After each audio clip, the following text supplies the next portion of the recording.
make me feel a little higher. The things you do, they make me higher.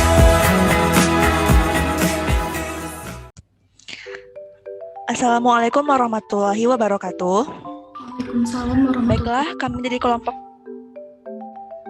kami dari kelompok 5 ingin mempresentasikan hasil diskusi kelompok kami tentang teori produksi yang beranggotakan Afdina Yuliarsi, Rifina Trisifa Ayudiani, Sabila Rizkia Aresa, dan saya Sefila Hilfa. Baiklah, langsung saja kita mulai dengan materi pertama yang akan dibacakan oleh Afdina. Kepada Afdina dipersilakan.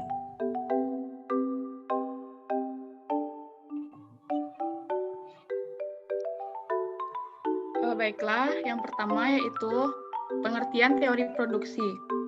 Produksi merupakan proses mengubah barang input menjadi barang output yang meliputi semua rangkaian proses kegiatan yang dapat menambah atau menciptakan nilai guna dari suatu barang dan jasa.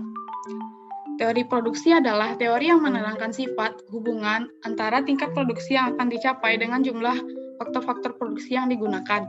Konsep utama yang dikenal dalam teori ini adalah memproduksi output semaksimal mungkin dengan input tertentu, serta memproduksi sejumlah output tertentu dengan biaya produksi seminimal mungkin. Teori produksi dikenal dengan istilah hukum hasil yang semakin berkurang atau the law of diminishing return.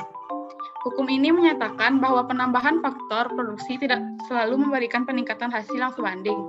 Pada titik tertentu, penambahan hasil akan semakin berkurang meskipun faktor produksi terus ditambah.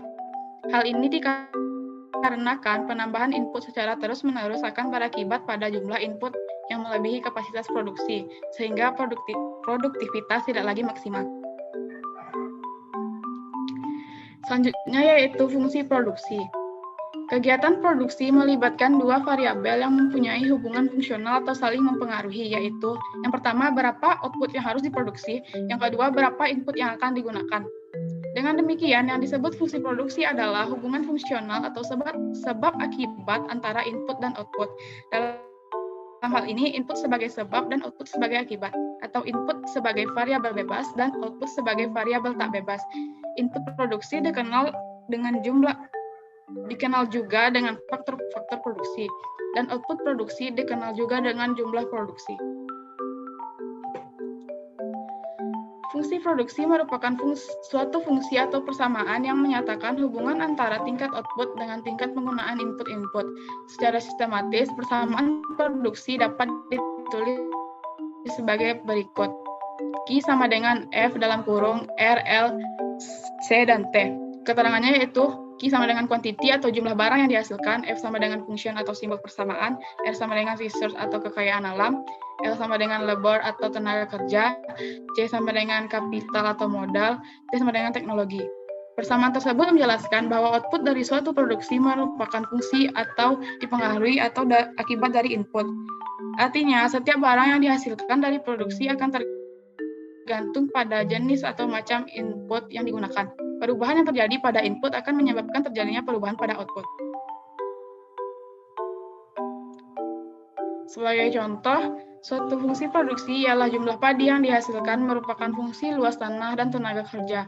Pada umumnya, dianggap bahwa tanah merupakan faktor produksi tetap dan tenaga kerja merupakan faktor produksi variabel. Ini dapat ditulis sebagai Q sama dengan F dalam kurung R dan L, di mana Q adalah jumlah padi yang dihasilkan, R menunjukkan luas tanah, dan L adalah jumlah tenaga kerja. Sedangkan F menunjukkan hubungan fungsional antara Q, R, dan L.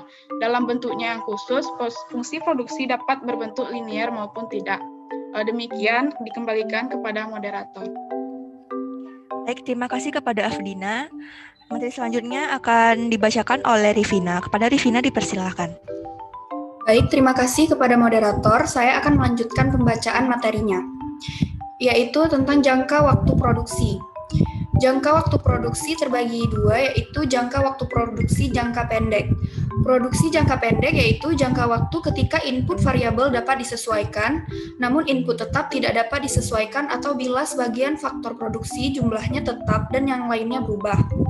Dalam jangka pendek, perusahaan memiliki input tetap dan menentukan berapa banyaknya input variabel yang harus dipergunakan. Untuk membuat keputusan, Perusahaan akan memperhitungkan seberapa besar dampak penambahan input variabel terhadap produksi total.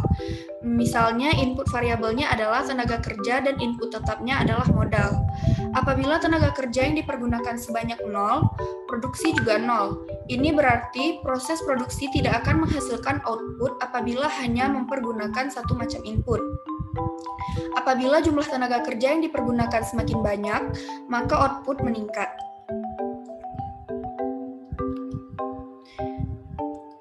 Kemudian ada teori produksi dengan satu input variabel.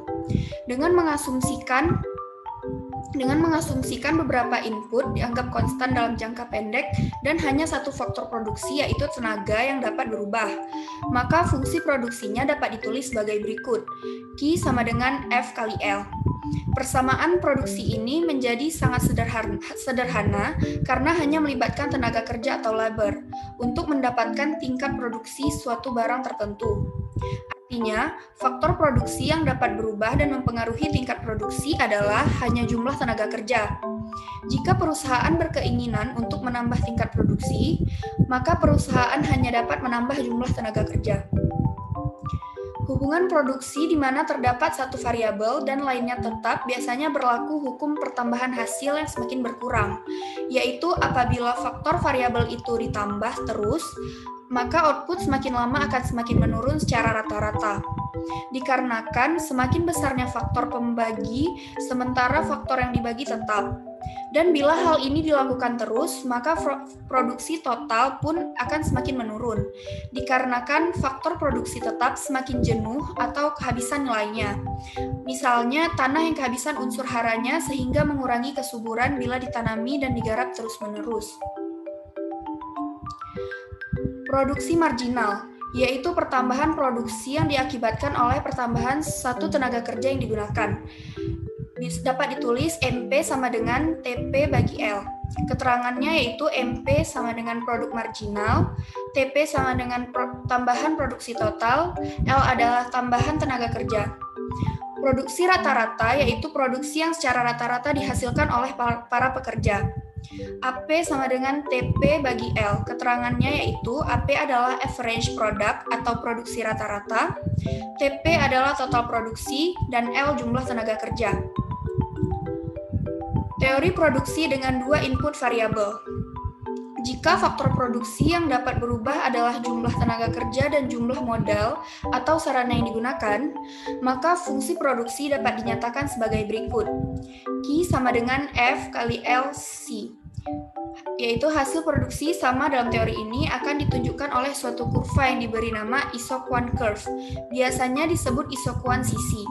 Sedangkan biaya yang digunakan dalam rangka menghasilkan produk tersebut disebut isocost atau biaya sama. Sekian pembacaan materi dari saya kembalikan ke moderator.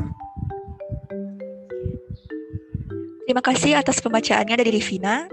Selanjutnya dilanjutkan oleh Sabila. Kepada Sabila dipersilakan. Baik, terima kasih kepada moderator. Selanjutnya yaitu teori produksi jangka panjang.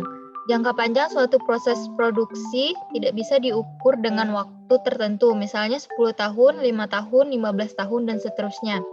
Jangka panjang suatu proses produksi adalah jangka waktu di mana semua input atau faktor produksi yang dipergunakan untuk proses produksi bersifat variabel. Dengan kata lain, dalam jangka panjang tidak ada input tetap.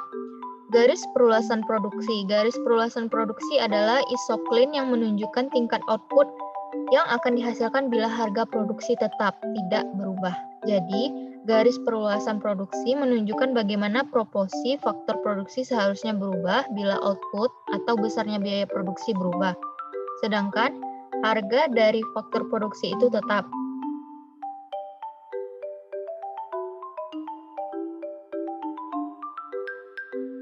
Bila seorang produsen atau pengusaha dalam melakukan proses produksi untuk mencapai tujuannya harus menentukan dua macam keputusan. Yang pertama, berapa output yang harus diproduksikan, dan yang kedua bagaimana dan dalam kombinasi bagaimana faktor-faktor produksi atau input dipergunakan.